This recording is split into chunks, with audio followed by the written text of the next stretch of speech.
Spontaneous tip of the day: prime your canvas before painting. It's a good way to get the brush wet, and even using acrylic paint can be a good primer for oils or acrylic.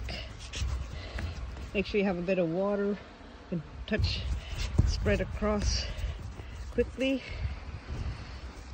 and you can put texture on it too, but it's a matter of just getting that canvas covered with a coat of thin layer of a primer that will allow your paints to stay on top once this is dry.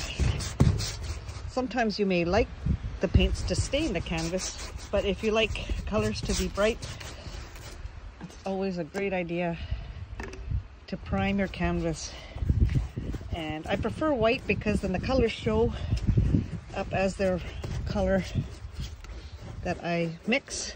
However, if you want to tone this canvas with a color that will harmonize through the painting, that's another option. But for now, it's a great way to start painting.